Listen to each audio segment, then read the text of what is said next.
Boa noite a todos. Mais uma vez, com a graça de Deus, estamos aqui para iniciar mais uma reunião do NEP GCL, ainda no capítulo 10 de Mateus, versículo 10, um versículo que está aí fazendo com que a gente fique nele várias semanas, mas está, assim, muito bom, né? Então, para iniciar os nossos estudos, hoje nosso amigo Nilson faz para a gente, por favor, a prece inicial. Com certeza. Que maravilha desta noite, como todas as terças-feiras de cada semana, nós possamos reunir, mesmo que à distância, mas corações unidos pela proximidade do Evangelho do Cristo, para estudar e aprender nas luzes consoladoras de seus ensinamentos. Vamos pedir para aquele Espírito que está mais próximo de nós, que nos acompanha dia a dia, que foi indicado a cada um, Espírito reencarnado, no planeta Terra, pela misericórdia divina, o nosso mentor espiritual, aquele que nos olha, que nos socorre, que nos aconselha e que dê as inspirações necessárias para que a gente possa enfrentar o dia a dia, e que ilumina as lamparinas do nosso juízo para compreender as verdades sublimes do mundo maior. Ele pode hoje estar presente na casa de cada um, participando desse estudo, junto de outros amigos espirituais, buscando o calor amoroso do Evangelho, que aprende e que ensina o caminho da verdade e da vida em abundância. Santo anjo do Senhor, nosso zeloso guardador, se a ti nos confiou a piedade divina, sempre nos rege, nos guarde, nos governe, nos ilumine, nos dê bons conselhos e boas inspirações, hoje e sempre. Que assim seja, graças a Deus. Graças a Deus. Então, vamos colocar aqui o nosso estudo.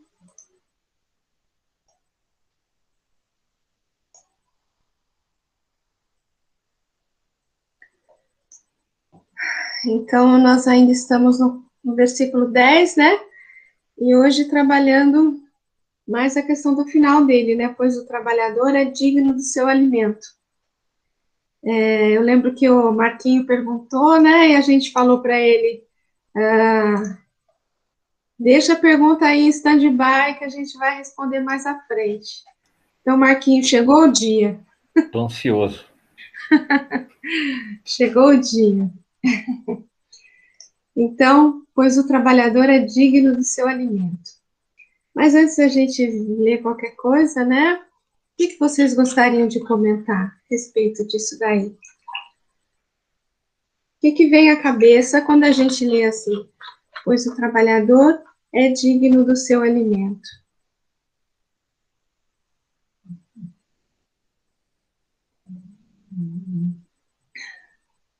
Não vem nada?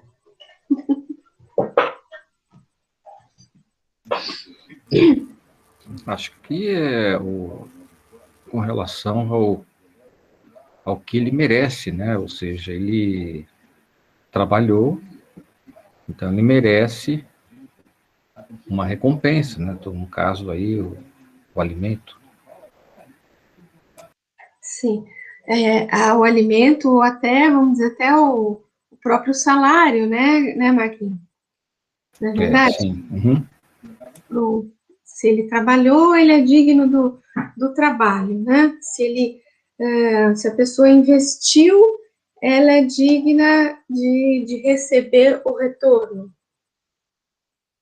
Agora, se a gente pensar em termos materiais, se eu pensar em, como eu falei, investimento, por exemplo, né?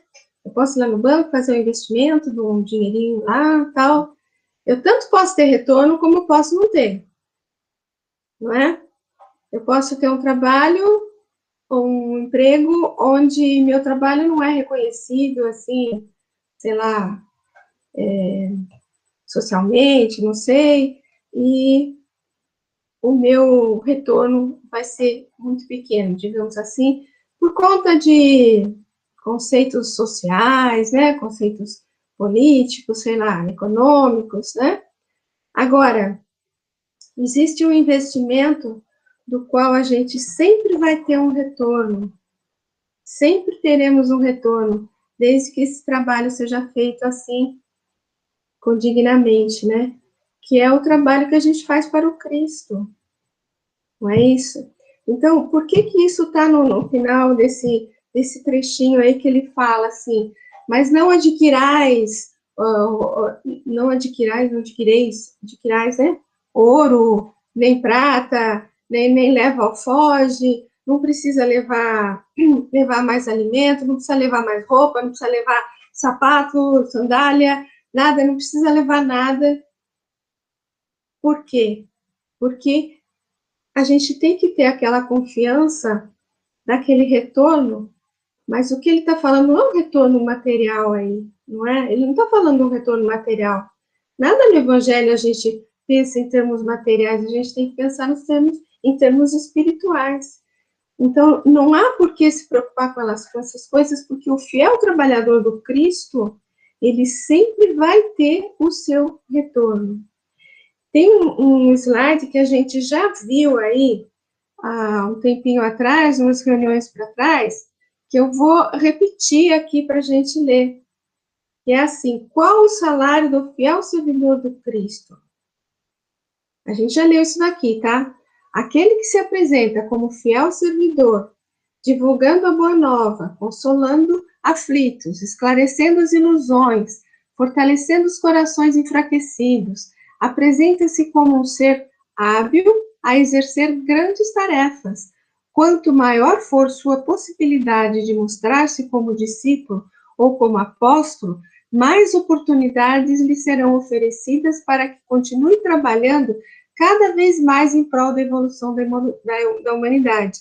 Portanto, o salário do fiel trabalhador do Cristo é mais trabalho. Temos o que merecemos, ou temos o que estamos prontos para receber. Muitas vezes a gente até tem um certo merecimento, mas a gente não está preparado para receber determinadas coisas. Né? O Cristo vai enviar aquilo que você merece e aquilo que você precisa. Lembra que a gente comentou sobre isso? Olha, o trabalhador na terra recebe em conformidade com o seu contrato. Em termos materiais, a gente está falando aí, né? Na terra. O resultado de investimento material na terra poderá vir ou não, conforme as condições econômicas ou da espécie de investimento. Entretanto, o resultado do trabalho espiritual ou de um investimento espiritual, esse não faltará nunca. Para quem investe em Cristo, o retorno é absolutamente certo, como nos mostra a parábola dos talentos. Vocês lembram da parábola dos talentos? Um recebeu 5, outro recebeu 3, outro recebeu 1. Aquele que recebeu 5, eu não lembro se os números são esses, tá, gente? Desculpa aí. Mas aquele que recebeu 5, ele se esforçou, ele trabalhou, ele investiu, não é? E ele recebeu mais. Ao passo do que aquele que ficou com medo e que não investiu, não trabalhou, não fez nada com o que ele recebeu, o que aconteceu com ele? Mesmo que ele tinha, ele foi tirado. Não é isso? E se você pensa nos trabalhadores da última hora, lá nos trabalhadores da vinha também, né? Eu vi um comentário do Arthur que eu achei muito interessante também. Os que apareceram primeiro e que trabalharam o dia todo, né? Na verdade, que receberam a mesma coisa do que aquele que trabalhou só a última horinha lá, né? Materialmente eles receberam a mesma coisa, mas os primeiros, eles, além daquilo que materialmente eles receberam a grande oportunidade de estar trabalhando com o Senhor, porque o Senhor ali é o Deus, né? O Senhor da vinha sempre é Deus, né? Então, eles também tiveram a grande oportunidade de estar investindo junto ao Pai, né? Junto ao Senhor. Então, na verdade, eles já tinham recebido mais do que aquilo que eles estavam pensando, que eles estavam reclamando, entre aspas, ali no final da parábola, né? Comentários?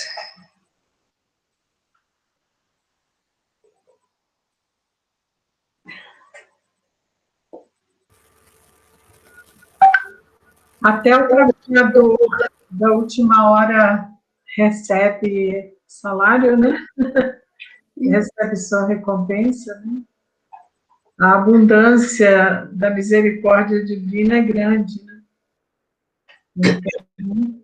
Se é, E é importante a gente pensar assim, né? Tudo que a gente faz em termos espirituais, seja qual for a tarefa que a gente abrace, a gente precisa sempre direcionar esse trabalho a Deus, né? E assim, e dele a gente pensar que ele está vendo, é para ele que a gente está fazendo, porque quando a gente faz alguma coisa e espera reconhecimento das pessoas de uma forma geral, não, porque eu fiz isso, fiz aquilo, fiz assim, fiz assado, a gente vai fatalmente se decepcionar. Dificilmente você vai ter reconhecimentos e tal, porque aí a sua vaidade vai estar, vamos dizer assim, maior do que a sua intenção de trabalhar para Deus, né? Então, em algum ponto, você vai se decepcionar. Agora, quando a gente faz com desprendimento e entregando os resultados a Deus, né, na computação da misericórdia divina, aí a gente segue em paz. Mas se você faz aquela história do Evangelho, né, dá com a mão e a outra não vê. Isso é um exercício, né, que devemos buscar a sua prática, né, buscar colocar em nossas vidas, porque mas a gente sabe que Deus tudo vê, tudo sabe, então, se a gente é merecedor de alguma coisa, em algum tempo essa coisa vai chegar. É isso aí, porque quem faz alguma coisa esperando retribuição é aquele que leva o alforje. Lembra que a gente comentou da questão da retribuição, não é? É aquele que faz, não pensando só no Cristo, como você falou, não só pensando, né, no Pai, mas pensando em receber alguma coisa de volta. Aí as condições são diferentes. Aí não é aquele trabalhador, a gente colocou ali o fiel servidor do Cristo, né? Ele está sendo fiel servidor do bolso próprio, porque ele está trabalhando com segundas intenções, não é isso? Então, é um trabalho que a gente tem que considerar, mas não esse trabalho nosso, braçal, sei lá, que a gente faz aqui, né? É um trabalho para a espiritualidade, digamos assim, é um trabalho para o Cristo. Certo? E tudo é trabalho, né, Val? Tudo é trabalho. Tudo é trabalho que você faz de engrandecimento para o seu espírito, às vezes até a instrução, né? Ou a leitura, às vezes, de um livro, né? Assim, um trabalho no sentido maior, né? No sentido maior da palavra, né? Porque você está produzindo alguma coisa ali em termos intencionalmente de melhoria, de conhecimento e tudo mais, né? Que será possivelmente utilizado em algum momento de uma forma mais prática, né? Exatamente. Então, é assim, o resultado do trabalho espiritual, esse nunca faltará, né? Não faltará nunca. Eu estou lembrando aqui de uma coisa, não sei bem se tem a ver, mas eu vou comentar com vocês. Eu estava estudando a passagem das bodas de Caná, transformação da água em vinho, né? E aquela passagem, ela é muito significativa, ela que não é só assim uma festinha, né, de casamento, onde Jesus vira e fala, olha, eu vinha por minha conta, né? Não é bem isso, não é isso. Então, ela tem muita simbologia ali por detrás, muita coisa trazida lá dos costumes da época, né? A aliança com Deus, que é representada pelo matrimônio, né? Tem a questão do matrimônio, que tem ali o noivo, ali está representando o casamento do noivo Jesus com a noiva humanidade, né? E no costume deles tem a questão de que o noivo ficava em casa com os amigos dele, a noiva ficava lá na casa dela com as amigas dela. Quando estava tudo pronto, ali o noivo preparava com os amigos, né? Quando estava tudo pronto para a festa, que durava 7 dias, o noivo vinha buscar a noiva, né? E existiam os amigos do noivo, que eram também os responsáveis por a família do noivo e os amigos de manter tudo em ordem ali, né? De garantir que tudo ocorresse da mesma maneira, né? E quando falta o vinho, Jesus contribui ali, não é?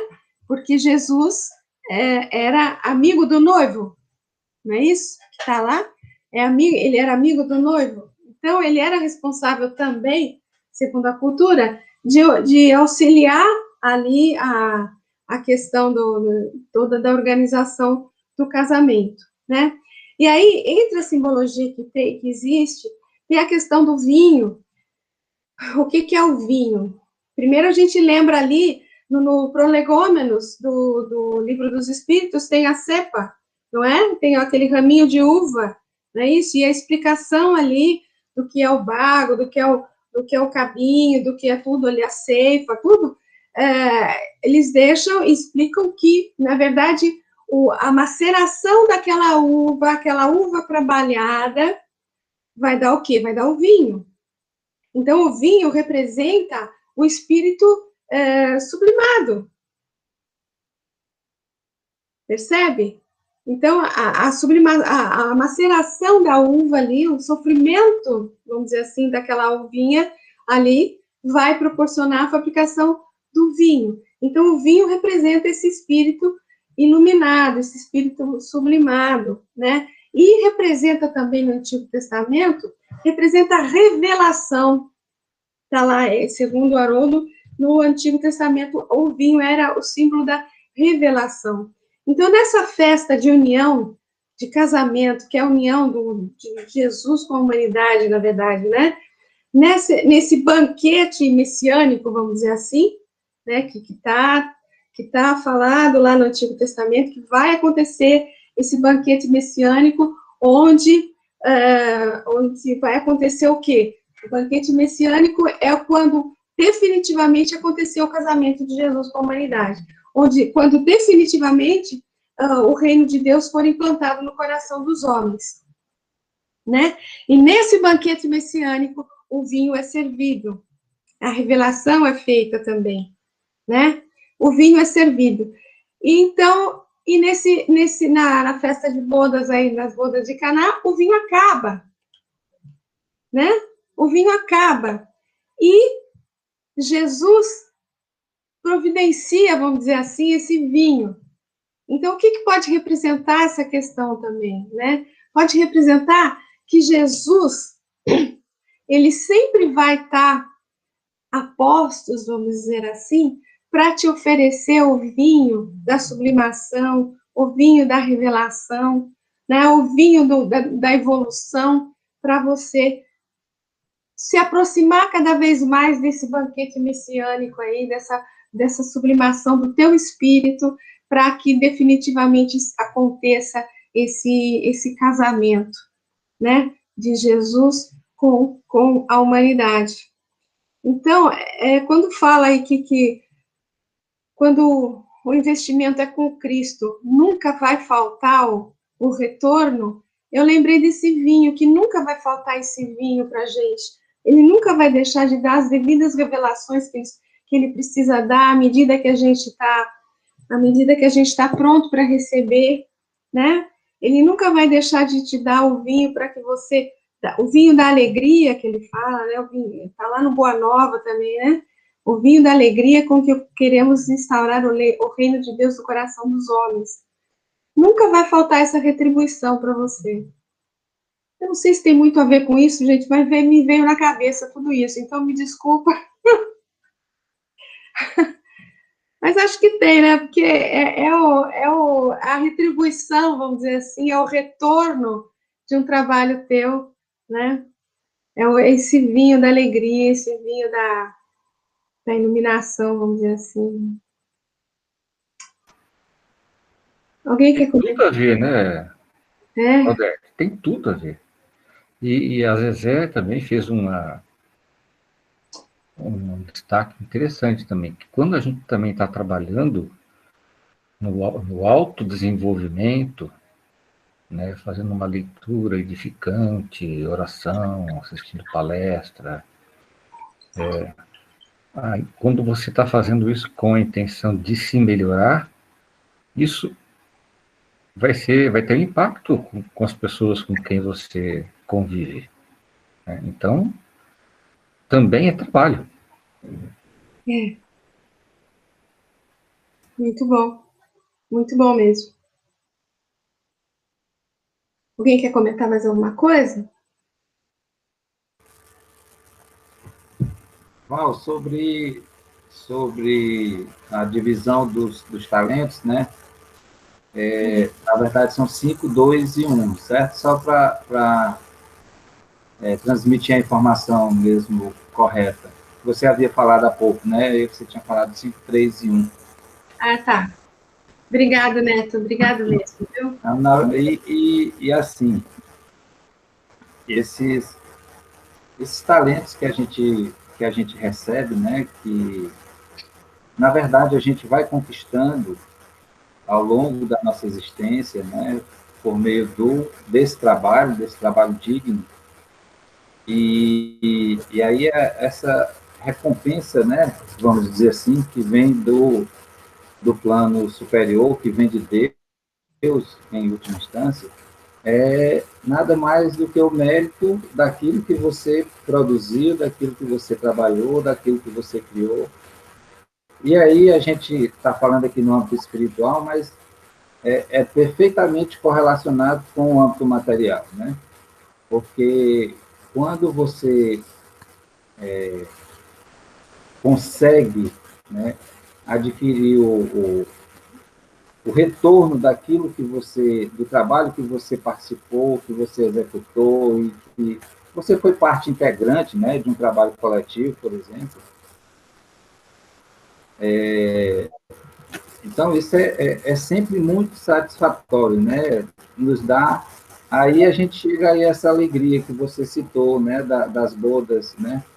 A essa festa, essa satisfação interior, que na verdade é uma festa, é uma grande festa que se dá no nosso íntimo, né? É uma grande festa que se dá dentro de nós, quando a gente percebe que um pequeno gesto nosso, um pequeno trabalho realizado, ele teve utilidade para alguém, né? No livro Tem um livro Vida e Atos dos Apóstolos, que é do Caiba Schutter, né? Ele faz a interpretação do Atos dos Apóstolos. Lá na introdução, no último parágrafo, ele diz que se essa obra que está sendo feita tocar um único coração, ele estará satisfeito com o trabalho realizado, né? Então, às vezes a gente consegue tocar corações que a gente nem sabe por meio daquilo que nós procuramos fazer. Mas o Criador lá sabe, né? Então, aí a gente volta à história, a questão que a mão direita não sabe o que a mão esquerda faça, né? tem uma correlação, né? Então, isso a gente pode reputar como digno, né? E é essa dignidade que está falada aqui no versículo, né? A dignidade do trabalho que você realizou, a dignidade do trabalho que você está procurando fazer, que tem pelo menos a boa vontade de iniciar, né? E de, mesmo andando devagarinho, a passos lentos e tal, a gente consegue realizar algo, né? Isso precisamos ser justos também, dizer que isso é feito com todo o aparato que existe, né? Espiritual, e tudo emana do Criador, né?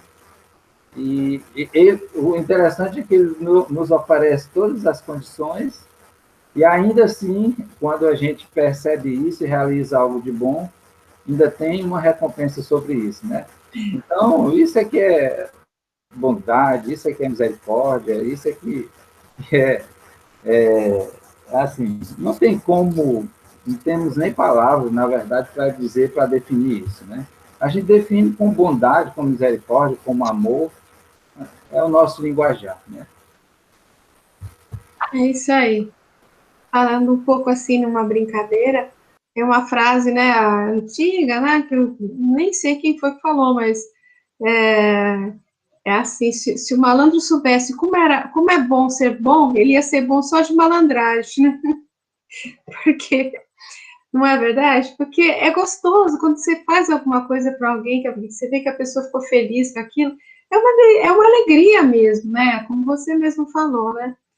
E na passagem do Boa Nova que Jesus fala para Simão Pedro a questão da transformação da água em vinho, né? Ele fala lá, conheces a alegria de servir a um amigo, né? Então, é bem por aí mesmo, né? Essa retribuição, a alegria que vem, a satisfação que vem no nosso coração, já é uma grande retribuição mesmo, né? Podemos seguir? Mais alguém quer falar alguma coisa? Quando eu fui ler esse trechinho,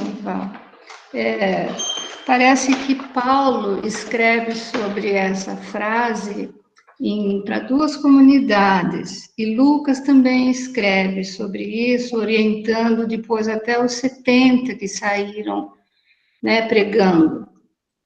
E o comentário de Paulo, tanto para Coríntios como para Timóteo, parece-me assim, eu entendi que ele falava também que o Cristo orientou para eles não se sentirem envergonhados do alimento material onde eles fossem se hospedar, e que esse trabalhador que é digno do alimento era até para eles não trocarem de local de hospedagem, pensando em ir para outra casa onde eles pudessem comer melhor.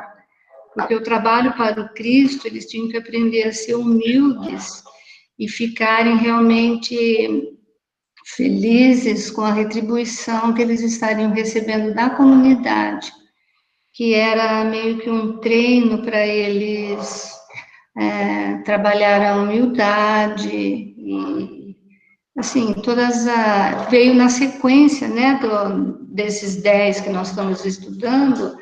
Eu entendi isso também, que o trabalho para o Cristo, ele tem que ser digno, porém, eles não precisavam ter vergonha de receber alimento, porque eles não tinham como pagar esse alimento. Eu não sei se você chegou a ler esse trechinho neles. A passagem de Lucas, é lá no capítulo 10 também, né, que é a missão dos 72. E isso que você está falando está lá no versículo 8. Não, desculpa. No versículo 7, que diz assim: permanecer na mesma casa, comendo e bebendo o que eles tiverem, pois digno é o trabalhador do seu salário. Não se transfiram de casa para casa. E antes disso, só para entender um pouco melhor, né? Antes disso, ele está falando Eu vou ler alguns versículos antes, tá? Só para vocês entenderem. Desde o 4, que começa com essa questão do que a gente viu aí no 10. Não carregueis bolsa, nem alforje, nem sandálias, e ninguém saudeis pelo caminho. Em qualquer casa em que entrardes, primeiro dizei paz a essa casa. E se ali houver um filho da paz, repousará sobre ele a vossa paz. Se não houver, retornará para vós. Permanecei na mesma casa, comendo e bebendo o que eles tiverem, pois digno é o trabalhador do seu salário. Então, na verdade, a gente tem um versículo um pouco mais à frente que fala dessa coisa de permanecer na casa e tal. Mas, assim, o que quer dizer aqui? Permanecer na mesma casa, comendo e bebendo o que eles tiverem, nossa, tem um sentido, assim, bastante profundo, porque quando você entra na casa de uma pessoa, você tem que pensar, em termos espirituais, você está entrando na casa mental dela, né? Ou seja, você está tendo um contato um pouco mais íntimo com ela, digamos assim, não é? Comendo e bebendo o que eles tiverem, significa, você vai participar do que é a vida dessa pessoa, não é? Se ela estiver num determinado patamar do qual você consegue compartilhar com elas as coisas que você conhece, maravilha. Se ela estiver num patamar acima, você vai receber as coisas que ela te propõe, né? Com o coração aberto para conseguir assimilar alguma coisa. Se ela está num patamar abaixo, você tem que entender aquele patamar que ela está, né? E se comendo e bebendo o que eles tiverem, é assim, você tem que aceitar a condição que você vai conseguir onde você estiver. Que você seja humilde no sentido de aceitar a condição que lhe for proposta, tá? Mas eu não vou me alongar muito mais nisso, porque tem um versículo mais à frente que fala sobre isso. E tem um comentário muito interessante sobre isso no Luz Imperecível, tá? E a gente vai comentar um pouco mais à frente. Tá bem? Tá. Aí, alguém tem mais algum comentário, gente? Aí tem um texto de Emmanuel. Você não quer ler para a gente, Walter? Fonte Viva, Emmanuel, capítulo 22, a retribuição. Pedro disse-lhe, e nós que deixamos tudo e te seguimos, que recebemos? Mateus, capítulo 19, versículo 27. Desculpa um pouquinho, Walter. Então, veja, ele está falando, a gente está discutindo a questão do trabalho, né? Da retribuição de um trabalho. Só voltando assim, o trabalhador é digno do seu trabalho. Então, o Pedro fala para ele, pô, a gente largou tudo, né? A gente deixou tudo de lado, e agora? O que a gente vai receber? Tem tudo a ver com isso que a gente estava comentando, né? Desculpa, Walter, pode prosseguir. A pergunta do apóstolo exprime a atitude de muitos corações nos templos religiosos. Consagra-se o homem a determinado círculo de fé e clama de imediato, que receberei. A resposta, porém, se derrama silenciosa através da própria vida, que recebe o grão maduro após a colheita, o triturador que o ajuda a purificar-se. Que prêmio se reserva à farinha alva e nobre, o fermento que a transforma para a utilidade geral? Então, só comentando aqui o que a gente já comentou, lembra que a gente falou que o trabalhador, aquele que está apto, que faz, vou voltar aqui, né? Que está consolando aflitos, esclarecendo ilusões, fortalecendo corações, né? Que ele está, um ser hábil a exercer grandes tarefas, não é? O que ele recebe? Mais tarefas, não é isso? Então, aqui ele fala, o grão maduro, por exemplo, é aquele que já está apto a receber mais coisas. O que acontece com ele? O triturador que o ajuda a purificar-se, né? Então, às vezes a gente reclama de algumas coisas que nos acontecem, mas eles vêm, o triturador vem para quê? Para nos purificar, né? O que a farinha, né? A farinha, quando fica alva e nobre, o que vai acontecer com ela? O fermento que vai transformá-la para que ela sirva para, né? Que ela tenha utilidade geral. Quer dizer, para quem está pronto, prepare-se, meu caro, que a coisa é bem feia para o teu lado. Não é isso? Mais ou menos isso. Vamos lá. O fermento que a transforma para... Bom, que privilégio caracteriza o pão depois do forno? A graça de servir. Não se formam cristãos para adornos vivos do mundo, e sim para a ação regeneradora e santificante da existência. Outrora, os servidores da realeza humana recebiam o espólio dos vencidos e com eles se rodeavam de gratificações de natureza física com as quais abreviavam a própria morte. Em Cristo, contudo, o quadro é diverso. Vencemos em companhia dele, para nos fazermos irmãos de quantos nos partilham a experiência. Acho que ele travou. Acho que travou um pouquinho.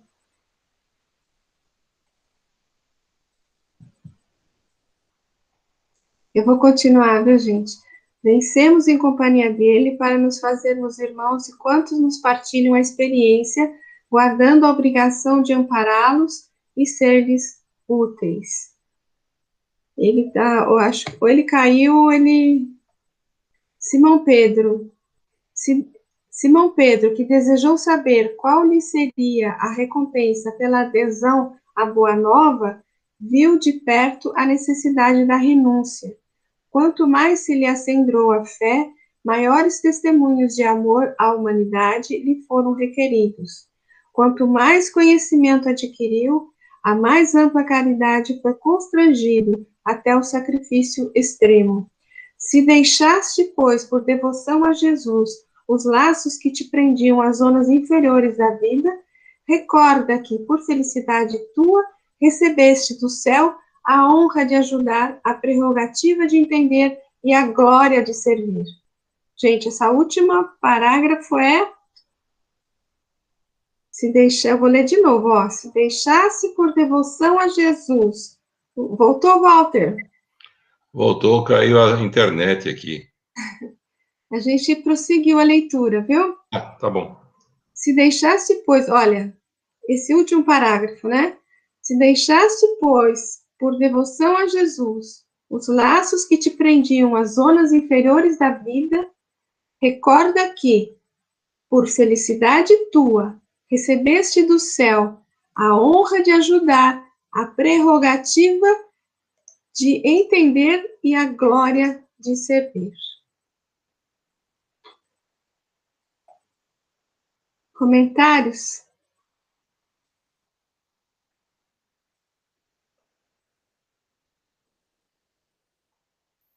O susto foi grande? Quem ia falar alguma coisa? Desculpa. Levantei aí a mãozinha, desculpa. Mas é só um comentário rápido. É aquela frase, né? Quem muito é dado, muito será cobrado. Muito será cobrado. E a gente sempre fica postergando, né? Não estou pronto para realizar tal tarefa. Se a gente for esperar o momento propício, né? A gente nunca está pronto. A gente acha que a gente nunca está pronto, mas a gente está sempre pronto, né? A gente tem que estar sempre pronto, né? Boa noite, Valdete. Tudo Boa bem? noite, Liz. Tudo bom, querida? Tudo bem, graças a Deus. Boa noite a todos. É interessante você falar, a gente está sempre pronto, porque se existe uma disposição para o servir, esse movimento, ele é um movimento que é feito dentro e fora da gente, né? Então, à medida que você vai trabalhando, você vai também mexendo um pouco com você mesmo, com as suas convicções de mundo, com a sua fé, né? Vai aí mexendo nas entranhas da alma. Então, desde que a gente tem essa disposição, a gente certamente vai estar sempre pronto, né? Mas a nossa situação, geralmente, ainda é do servo invigilante. Semana passada eu estava em outro estudo e a gente comentando sobre isso. Quando eu cheguei aqui, você falou, e eu pensando, ai meu Deus, é o complemento. Mas a gente precisa pensar sobre isso, né? Como é que anda essa vigilância, esse compromisso? E se a gente já alcançou esse nível, porque eu acho que é o último nível, né? A honra de ajudar e entender a glória de servir, né? E a gente vai se autoiluminando e se alimentando dessa luz espiritual, porque é algo, é um pão espiritual, vamos dizer assim, que fortalece a nossa alma. Mas a gente está caminhando. Pelo menos estamos tentando, né? É isso mesmo, Alice, que lindo, né? Eu acho que é o grande desafio nosso, não é? É o, é o dar sem pensar em receber, é o amar sem pensar em ser amado, né?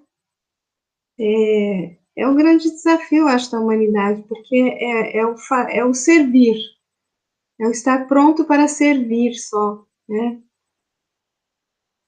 Tem um versículo, né, que ele fala que eu vim para servir, né? Não me lembro agora. A gente até usou no, num dos serviu. Eu sou aquele que veio para servir, para ser o servo de todos. Eu não me lembro. Alguém vai achar aí, vai dizer. O Neto já está procurando, pelo que eu estou vendo. Deixa eu ver o que vem depois aqui.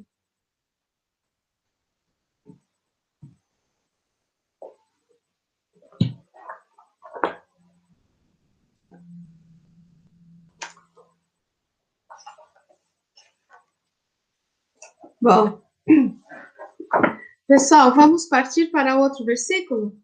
Olha aí, em qualquer cidade ou aldeia em que entrardes, examinai quem nela é digno e permanecei ali até sairdes.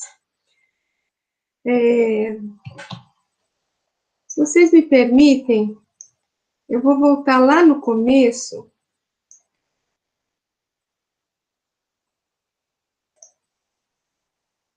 em Marcos.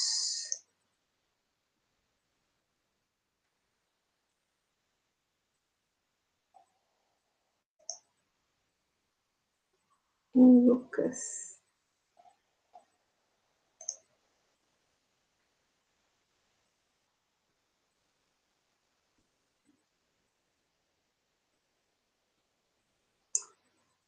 Desculpa, não estou achando que eu tô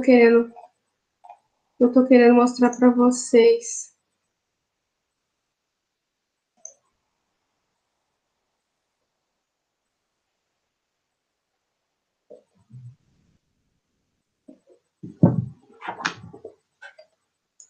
Do ECVIL, Val, foi em 2018, o tema central foi Espiritismo, um convite Não, foi o outro.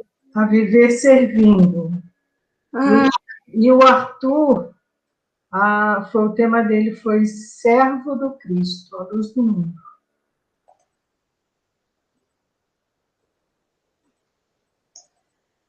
eu sou aquele que veio para servir, alguma coisa assim. Bom, em qualquer cidade ou aldeia em que entrardes, examinai quem nela é digno e permanecei ali até sairdes. O que eu queria achar, é que eu não achei, desculpa, é que examinai quem é digno, em alguns lugares está examinar se ali tem um filho da paz, mas eu acho que isso está lá em Lucas no, no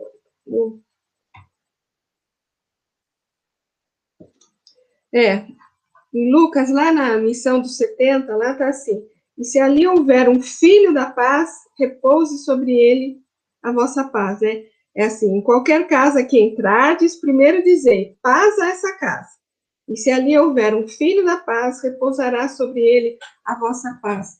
Então, quem é digno, a gente pode pensar também em quem tem a paz, quem é o filho da paz, tá? É isso que eu queria dizer. Mas, alguém quer comentar alguma coisa? Senão eu vou partir para o texto do Honório. Pode ser? Vocês estão tão calados hoje, parece que eu estou falando sozinha aqui, gente. Que isso? Eita vida! Vamos lá. Quem quer ler agora? Valtinho quer continuar, Walter? Se acontecer alguma coisa com a internet, vocês tocam, tá? E em qualquer cidade ou aldeia, sem preferência, sem levar em conta a preocupação da localização, o discípulo foi instruído a ir a todos os locais, pobres, prósperos, grandes ou não. Assim também somos convocados, quando identificados com a mensagem de Jesus, a agir sem discriminações, segundo a determinação do alto nas vias das circunstâncias. Cidade lembra lugar organizado, com população e infraestrutura asseguradora da sobrevivência, dispondo de pelo menos o essencial para as facilidades dos habitantes. Aldeia recorda lugar primitivo, com pessoal geralmente simples, ligado à natureza. Espiritualmente focalizada a questão, encontramos homens cidades e homens aldeias. Tudo depende da condição íntima e evolutiva de cada um. Assim convivemos com as mais diversificadas pessoas ou grupo de pessoas, quanto aos valores que carregam ao longo do caminho. O que ele quer, voltando aqui, né? O que ele quer dizer, voltando ao versículo, em qualquer cidade ou aldeia em que entrares, examinai. Então, em qualquer cidade ou aldeia, significa que a gente não tem que fazer discriminação, né? Ou com nada, né? Com ninguém, em nenhuma cidade, não fazer acepção de pessoas, que é o texto que eu tenho que estar desenvolvendo lá no Tiago, na carta de Tiago. Então, sem preferência. O seu trabalho, na verdade, ele não pode apresentar preferência. Não vou trabalhar com aquele carinha lá, não, porque ele é muito não sei o quê, né? Ou não vou naquela cidade, porque a cidade é muito, sei lá de que jeito, né? Então, a gente não pode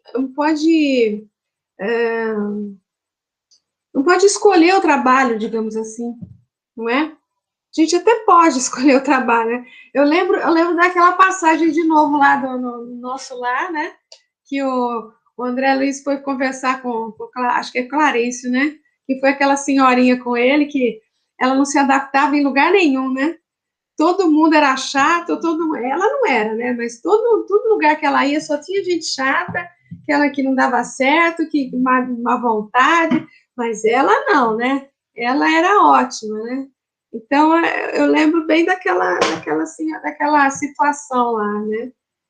Então, na verdade, a proposta é a gente tá predisposto né? Predisposto a trabalhar, predisposto a ir aos lugares, predisposto a conversar com as pessoas, predisposto a auxiliar de alguma forma, seja lá como for, né? Então, o que ele fala aí é sem preferência, né, de lugar, sejam pobres, prósperos, grandes ou não, né? E aí ele faz a distinção entre cidade e aldeia, né? Cidade, um local grande, organizado, tal, e aldeia, aquela coisa mais simples, mais tranquila, né? Eu acho que eu sou mais aldeia, sabe? Assim, mais sem movimento, né? Aquela coisa mais sandália havaiana, sabe, gente? Gente, se é uma coisa que não sai do meu pé nessa época de pandemia, é a sandália havaiana. Dificilmente eu ponho sapato, só quando tem que sair mesmo. Ai, desculpa a brincadeira, gente. Mas e aí, o que vocês querem falar daí? O seu Honório, ele esclarece aqui e deixa bem claro que nessa caminhada dos apóstolos, eles iriam encontrar pessoas de toda sorte, né? Vamos dizer assim, de todo tipo, de todo modelo, né? Então, e tinha uma característica que eu vi também, deixa-me ver em qual foi o texto que eu vi, foi no Pastorinho, Sabedoria do Evangelho. Ele faz uma referência de que era uma característica também do povo da época, se você se hospedava, se você ficava em um determinado local e não e ficasse pulando de galho em galho, hoje eu não vou ficar aqui porque eu não gostei da comida, não gostei do atendimento, então eu vou para outro local. Aquilo seria uma grande desfeita, né? Sim. Até mais recente, agora eu lembro que eu fui trabalhar no final dos anos 90, início dos anos 2000, numa cidade aqui do interior do Ceará. E eu não vinha todos os finais de semana para cá, para casa, né? E aí, às vezes, eu saía com os amigos e a gente ia à noite no sertão, mesmo por sertão, e lá era oferecida a comida. Se você se negasse aquilo era uma injúria em relação à família. Você estaria dizendo que a comida não presta, você estaria sendo, na verdade, mal educado, né? E é o que o Cristo pede para os apóstolos, né?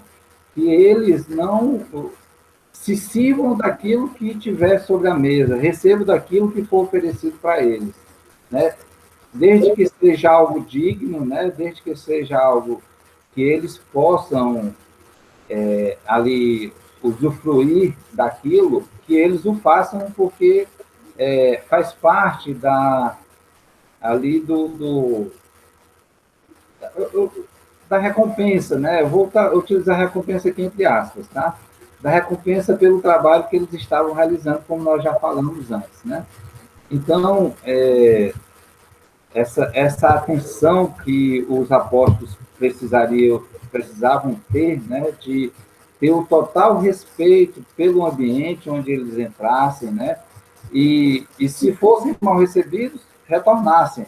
Não entrassem em contenda, não entrassem em discussão, retornassem. Se não era permitido a entrada deles, e eles não insistissem, seguissem caminho, porque eles iriam encontrar a quem estivesse apto a receber a mensagem que eles estavam ali para transmitir, né? Para desenvolver o trabalho a que eles estavam dispostos, a que eles estavam predispostos. Então, essa atenção, né, nós, enquanto trabalhadores, que nos disponibilizamos nesse momento enquanto trabalhadores do Cristo, nós não temos que escolher os lugares onde a gente vai realizar algum trabalho para o Cristo, não. É onde nós formos chamados mesmo. É preciso ir lá numa favela tal. Se realmente é um chamado em que a gente percebe que tem que ir, que não tem uma outra alternativa no momento, a gente tem que adquirir a confiança e realmente ir fazer o que é necessário, né? Se é alguém que você cruza no caminho e percebe que aquela pessoa está... porque quando a gente está predisposto a ser útil a alguém, é incrível como as intuições elas chegam, né? Você pode estar cruzando com uma pessoa na rua, né? E você tem a possibilidade de entrar na casa mental daquela pessoa, porque ela está necessitada daquele momento.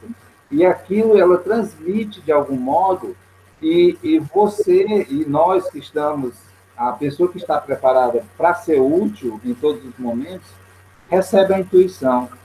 E no que recebe a intuição, ela vai lá e realiza o que tem que ser feito, e e segue, né? Ajuda e segue como Cristo nos orientou, né? Então, a gente tem que estar atento a todas as possibilidades dessa prática do bem. É óbvio que tem momentos que nós aqui não estamos conseguindo entrar nem na nossa própria casa mental, né? Que a gente está meio desorganizado por uma razão ou outra, e aí a gente acaba que se auto-excluindo, né? Se é que isso é possível, de fazer algo bom, né? Então, quando a gente está atento e verdadeiramente disposto ou predisposto a fazer algo por alguém, é a história de quando o trabalhador está pronto, o trabalho aparece. Então, não tenhamos dúvidas. Quando surgir uma intuição, olha, vai fazer algo por alguém, não é loucura não, gente. É alguém dizendo para a gente que alguém, um irmão nosso, está precisando de algo. Então, nos mexamos, nos movimentemos para isso. E se nós estamos impossibilitados naquele momento, a gente tem que encontrar alguma forma de chegar àquele amparo, nem que não seja por nós, mas que seja por outros que possam fazer isso. E aí está a beleza da convivência, a beleza da dependência uns dos outros, né, nesse convívio em sociedade, que quando eu não posso, eu estou impossibilitado, tem outro que pode. E eu posso simplesmente dizer, olha, fulano de tal, estou precisando de uma ajuda de tal modo para fulano de tal, dos Anjos Pereira, de tal modo, e eu não estou podendo agora. Você pode ir, e aí alguém vai chegar até lá, né? Alguém vai chegar até aquele necessitado, aquele que precisa daquele amparo naquele momento. Então, a gente precisa só sair de casa todos os dias e dizer, Senhor, fazei-me instrumento de tua paz. Senhor, faça de mim um trabalhador teu, né? E quando a gente se coloca dessa forma, nos tempos atuais é que não falta. Não, nunca faltou e agora é que não está faltando mesmo o que fazer, né? Não falta. Muito bom, Neto, muito bom mesmo. Alguém quer fazer mais algum comentário? Ele, no caso, ele coloca, né, a questão de que tem homens cidades, homens aldeias, né? É interessante isso, porque focalizando assim, não somente o local em si que você vai exercer o trabalho, né? Mas que tipo de pessoas a gente encontra, né? Então, nós temos que estar abertos vamos dizer assim, servirmos a qualquer tipo, né? Seja o homem cidade, né? Em que você vai encontrar um aspecto totalmente diferente daquele homem aldeia, né? Eu entendo assim também que o texto nos apresenta isso, né? A gente está aberto porque nós não podemos ter rigidez, né? Aquele coisa dos pés, né? Que falou da outra vez, né? A gente não pode ter rigidez diante da diversidade, né? Hoje é interessante como no trabalho corporativo as empresas vão absorvendo também uma mudança, um novo olhar do mundo, né? E das pessoas, né? A gente vê que existem hoje, não é hoje, mas essa lei é bem antiga, mas a lei que exige que as empresas tenham diversidade de pessoas trabalhando, né? Então, por exemplo, agora a gente ficou sabendo de uma empresa que está recrutando pessoas com qualquer tipo de deficiência física ou, como se diz, intelectual, né? E para trabalhar com muitas vagas para poder cumprir essa lei, né? Mostrando assim, todo o mundo está se abrindo, né, para esse tipo de coisa. De abrir ontem, eu vi na TV uma modelo uma jovem, deve ter uns 22 anos, inglesa, que ela é modelo, ela não tem as duas mãos. Ela nasceu com um defeito congênito, né? Por conta de uma doença, e não tem as duas mãos. Ela usa uma mão biônica, que foi doada para ela, e com um rostinho lindo e tal, e ela faz poses, ela é modelo fotográfico. Ela faz poses, né, mostrando as mãos biônicas, fazendo, sabe? Então, mostrando assim, o mundo está nessa revolução, vamos dizer assim, né? Imagina nós, se a gente se limitar a esse tipo de pessoa, eu não atendo. Não tem isso, né? Desse jeito não dá. Então, a gente tem que ter essa abertura de cabeça, né? De olhar diferente, olhares, né? Aceitando o diferente, né? De nós mesmos. Muito bom, pessoal. Seguimos? Vamos lá, Walter. Em que entrardes. Quanto aos locais durante a peregrinação do ser pela terra, vai ele registrando os mais simples e os mais significativos no encaminhamento de sua aprendizagem e de suas possibilidades de cooperação. Ainda que ficasse, como raramente acontece em um só lugar, toda uma existência, ver-se-ia obrigado a entrar em contato, em sintonia com todo tipo de criaturas. Relacionamo-nos desse modo com as mais diversas modalidades de vibrações de interesses, de influências, penetrando pelas vias da simpatia que naturalmente nos aproximam uns dos outros, no coração de muitos seres.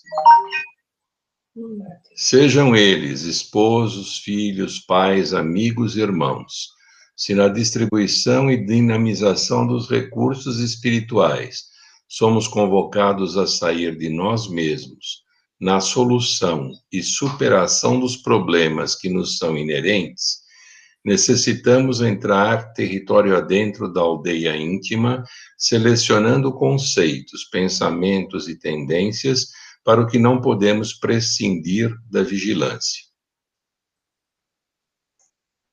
E aí?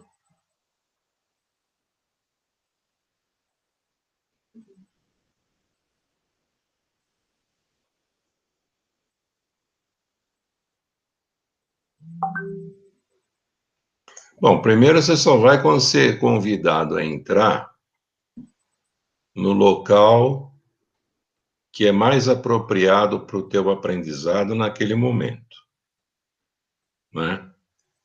Então, você não está sendo convidado, pensando um pouco no que o Neto falou agora há pouco, você não está sendo convidado para um trabalho em um determinado local ou para conviver com determinadas pessoas por acaso. Você está sendo convidado, primeiro, como parte do seu aprendizado, né? Porque quando a gente fala em trabalho, em servir, a gente acha que nós estamos fazendo um grande negócio, né? E quando, na verdade, tudo aquilo é para aprendizado nosso, é para engrandecimento nosso. É claro que, através do nosso trabalho, né, o plano espiritual faz o trabalho dele. Mas a gente não é convidado a este ou aquela tarefa se a gente, primeiro, não tiver preparado mesmo. Eu acho que a gente sempre está preparado, né? A gente é que se julga não preparado, ou por falsa modéstia, ou por desconhecimento da oportunidade que está sendo dada ali, né? Mas se eu sou convidado para entrar num determinado ambiente, num determinado grupo, e fazer parte desse grupo, é para eu aprender alguma coisa através de algum tipo de atividade. Então, eu acho que esse é o primeiro ponto. Eu me lembro muito quando a gente diante de tudo isso que nós estamos falando, quando a gente fazia trabalho voluntário aqui na Santa Casa de Valinhos, né, aquela tal de visita fraterna, em que de 2 em 2 a gente ia e passava 2 horas e meia dentro do hospital conversando com pessoas. Muitas vezes nem conversando, só ouvindo. E naquela oportunidade, já faz algum tempo, a Santa Casa tinha 3 alas. Ela tinha a ala das crianças, e na ala dos pacientes ela estava dividida em ala do SUS e ala do que eles chamavam da Unimed, que era, na verdade, a ala de quem tinha convênio médico, não estava no SUS. Então, era muito interessante a gente ver que na área, e aí eu falo do aldeia e falo do cidade, na ala do convênio médico, dos que tinham convênio médico, para você entrar num quarto, você precisava de autorização da enfermagem. Por que você precisava da autorização da enfermagem? Porque nem sempre a família do paciente ou a paciente autorizava a visita. Não queria saber de visita. Na ala do SUS, você tinha a programação, você avisava quando chegava e avisava quando saía. Mas você tinha liberdade de entrar, ouvir, escutar, etc. Aí vai o meu depoimento. Não teve um dia que eu não fui à Santa Casa e não aprendi alguma coisa, ou não saí de lá dando valor, ou mais valor à minha vida, e a tudo que eu tenho. Porque o que eu escutei de histórias, né? O que eu escutei de depoimentos dessas pessoas que nós, naquele momento, entendemos como pessoas mais humildes, mais necessitadas, etc., foram o que mais me enriqueceram. Enquanto na outra ala a gente precisava de uma série de formalidades para poder conversar com alguém, na ala do SUS a gente conversava e aprendia muito. Então, essas coisas, né, é que me chamam a atenção. Eu acho que a gente aprende muito, né? Quando a gente vê, mesmo com... E vou dizer mais, eu acho que essa história de aldeia e cidade tem muito a ver com os espíritos que estão espiritualmente mais preparados, né? A gente olha uma outra visão, a gente olha em termos de condição intelectual, de condição financeira, né? Muitas vezes até da beleza do local onde esses irmãos estão, mas o olhar talvez seja de outra forma, né? A dignidade, para mim, como está dito aí na passagem, a dignidade se reproduz naquilo que o espírito tem de precioso para transmitir, independentemente da situação momentânea em que ele esteja vivendo. Isso, para mim, é a dignidade. É aquele que está disposto a ouvir, é aquele que está disposto a aprender, mas também tem material espiritual para poder ensinar, né? E isso não precisa de formalidade, isso não precisa, né? Precisa só de humildade, só de humildade. Então, essas coisas é que me chamam muito a atenção, né? Jesus, quando mandava procurar os dignos, eu acho que ele se referia a isso, né? Você olha quem está disposto a, né? Você olha quem está disposto a receber esse trabalho e a multiplicar esse trabalho. E eu acho que é isso que nos cabe também fazer.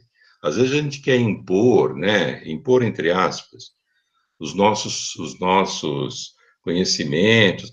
Outro dia mesmo você, Val, estava falando, né, da casa espírita, que a parte mais importante da casa espírita é o atendimento fraterno, né? Quer dizer, eu acho que tudo isso que nós estamos falando aqui se aplica ali. Não importa quem está ali, né? Se é uma pessoa mais humilde, de materialmente falando, né? Importa em você perceber o quanto aquela pessoa, né, que está necessitando de alguma palavra, ou mesmo só de ouvir, está preparada para isso. Para não ficar insistindo, para não correr o risco de, né, de você meter os pés pelas mãos no que você vai falar para essa pessoa, etc. Muito bom, Walter. Eu já mudei aí, você quer continuar lendo? Procurai saber quem nela seja digno. Seja no trato com os semelhantes ou no exame dos seus valores, é imperioso distinguir o que seja digno. Digno é aquele que se afirma no bem, ou aquilo que eticamente revela a bondade. No entanto, ante a filosofia do Cristo, faz-se digno até mesmo o celerado ou o delinquente que quer se libertar, bem como o vício ou a paixão que em nós identificamos e cujas energias sentimos podem ser revertidas ou canalizadas para ângulos positivos. Exatamente o que você falou, não é? É aquele que está preparado para mudar, né? Exatamente. Ainda que não seja totalmente, seja num determinado aspecto, tal. Uhum. E ainda bem que é assim, né? Eu ia falar isso mesmo, Paulo. Ô, Walter, acho que aqui a pergunta é que quer, que tenha vontade. A palavra-chave, que quer. Aquele que quer, que tenha vontade. Diante da filosofia do Cristo, você chega a todos que queiram. Mesmo aqueles que ainda estão com os vícios, com as paixões ainda tão presentes, mas que já despertaram esse querer de se modificar, né? Linkando com o que a gente está estudando, me ocorreu uma outra coisa agora aqui. Tudo isso essa passagem de Jesus para os apóstolos, a missão dos 12, né? Para Jesus, o que me parece que não é importante o tempo que você leva para chegar no teu objetivo. O que é importante para Jesus é que você esteja compromissado de alguma maneira com o teu objetivo. Que você esteja a caminho. Se vai levar mais tempo, menos tempo, é uma questão de cada espírito, de quanto cada um consegue manter o foco. Mas o que é importante, eu acho, né? É o que eu penso aqui, para a espiritualidade superior, para Jesus, para Deus mesmo, é que você esteja compromissado. Aí eu me lembro lá do Santo Agostinho, né? Quer dizer, chega no fim do dia, volta para dentro de você, faz uma revisão, porque isso te ajuda a manter o foco e manter o caminho. Mas você tem que estar compromissado. Se você não tiver compromissado, você não faz isso, né? Por exemplo, tem aquele trabalhador que trabalha, mas não muda nada. Não se muda em absolutamente nada, ou se muda em pouquíssima coisa. E tem aquele que não tem tanta atividade, mas ele aproveita cada instante para se autoaperfeiçoar das mais variadas formas, né? Esse caminha muito mais depressa.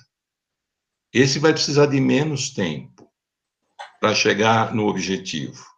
O outro vai precisar de mais tempo, né? Então, não é uma questão de tempo. Às vezes a gente fica assim, né? A gente fica olhando para trás e eu faço muito isso, né? Falo, poxa, mas eu podia ter feito mais isto. Agora já foi, entendeu? Você tem que olhar para frente. Se você não fez, passe a fazer. Eu falo para mim mesmo, se você não fez, se você gastou mais oportunidades para poder chegar num determinado ponto, tente agora gastar menos tempo, desperdiçar menos as oportunidades para chegar em outros pontos, né? Eu acho que é essa consciência que se reproduz também nessa dignidade que a gente está falando aqui.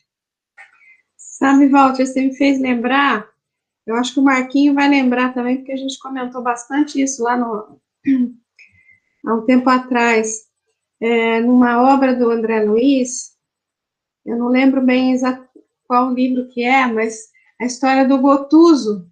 Você lembra, Marquinho, que livro que é? Eu lembro que a gente comentou bastante isso. Eu lembro que a gente comentou bastante, mas eu não lembro o nome do livro.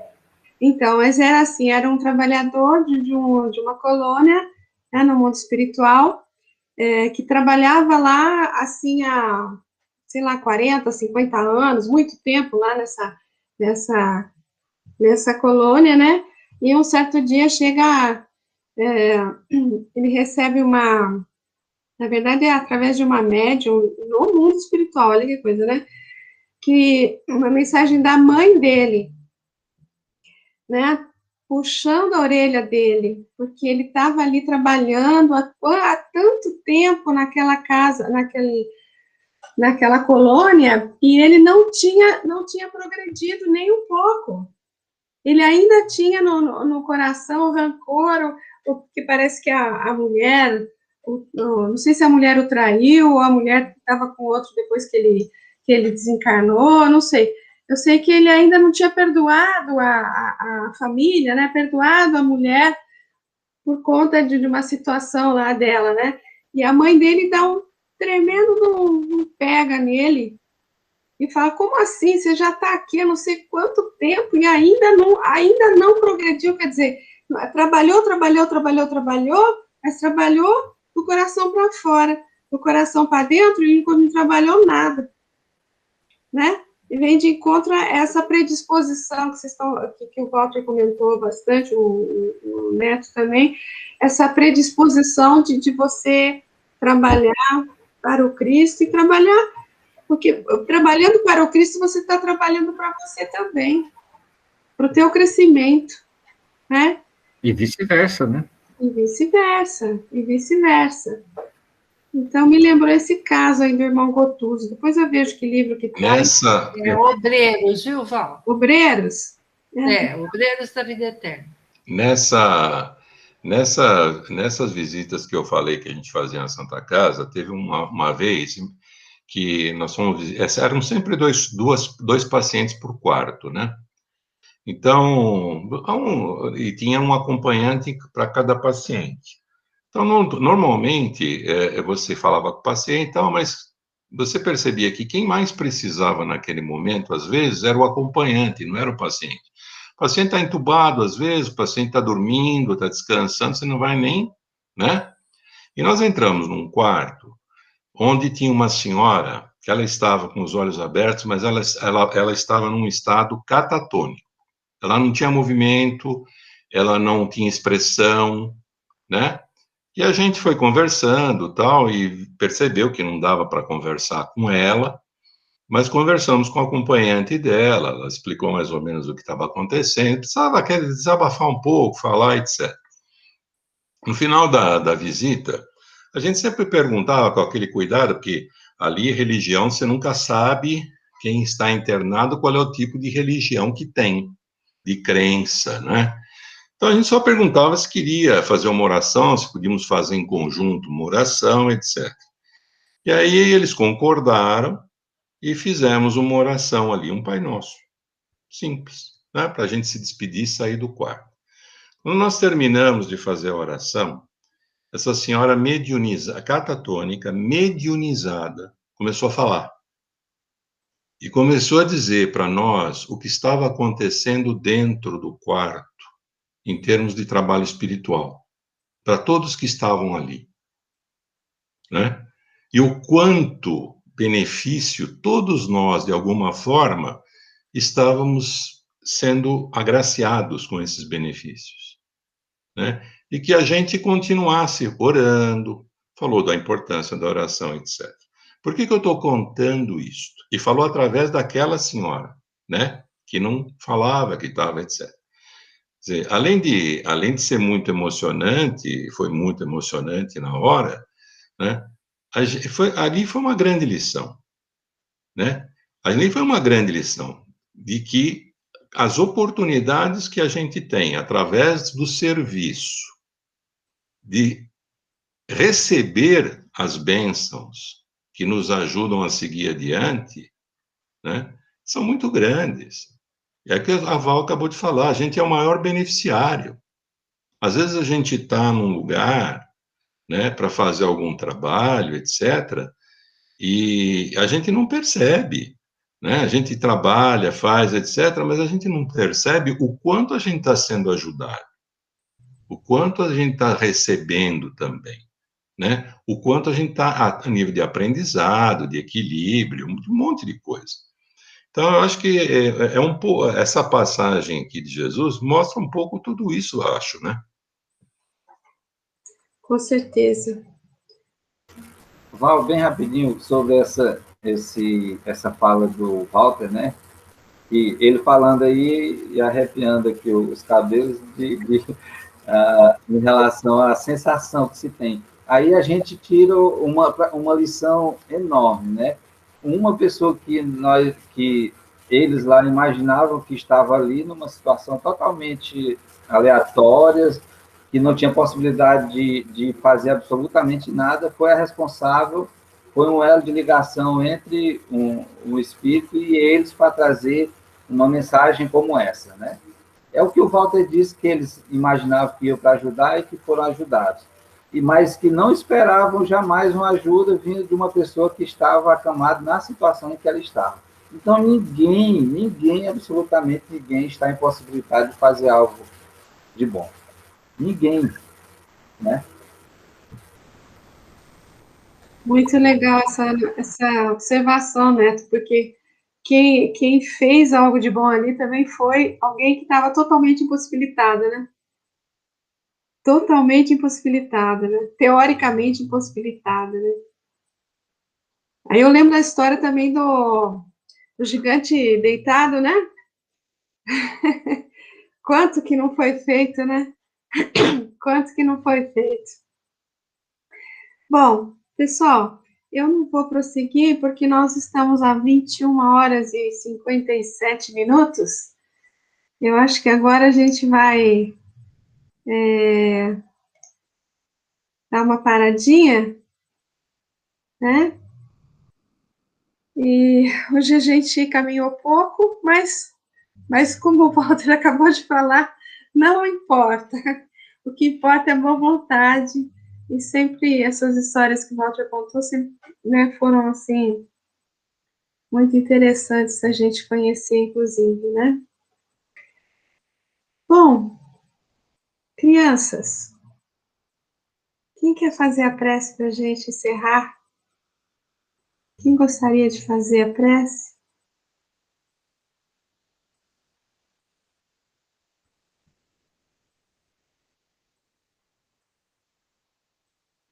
E o silêncio se fez mortal. E o silêncio se faz mortal. Nilceia, você gostaria de fazer uma prece para a gente, por favor? Faz. Val, você conhece aquela frase que tem na porta de algumas casas espíritas? O silêncio é uma prece? Brincadeira. Mas é sempre assim, né? Em todo estudo, em todo lugar. Já participei de diversos estudos diferentes, é sempre assim. É verdade. Podemos, então?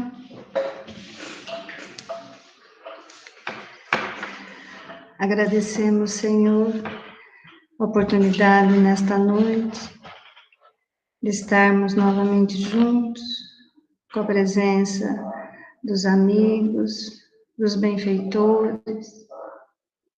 Somos gratos a todo ensinamento, a todo aprendizado que nos chega nos dias de hoje e em todos os lugares, nas nossas casas, no nosso meio social, onde convivemos, possamos estar sempre levando conosco as orientações que também foram dadas aos 12. Possamos assim também ir aprendendo e compreendendo a levar a todos aqueles que nos cercam dentro da proposta do Mestre, a verdade, a paz, a sintonia com o alto. Mesmo ainda nas nossas imperfeições, possamos estar sendo um meio de levarmos a todos a verdade que o Cristo nos deixou. E nós que estamos na noite de hoje recebendo mais informações sobre o caminho, a verdade e a vida, nos sentimos gratos pela misericórdia divina e assim nos despedimos, nos propondo cada vez mais lidarmos dentro de nós mesmos com todo o que recebemos. Assim seja. Graças a Deus. Muito obrigada, então, a todos. Boa noite. Uma boa semana. Semana que vem estamos de novo. Tchau, pessoal. Boa noite a todos, hein? Boa noite a todos. Boa noite. Boa noite. Fiquem com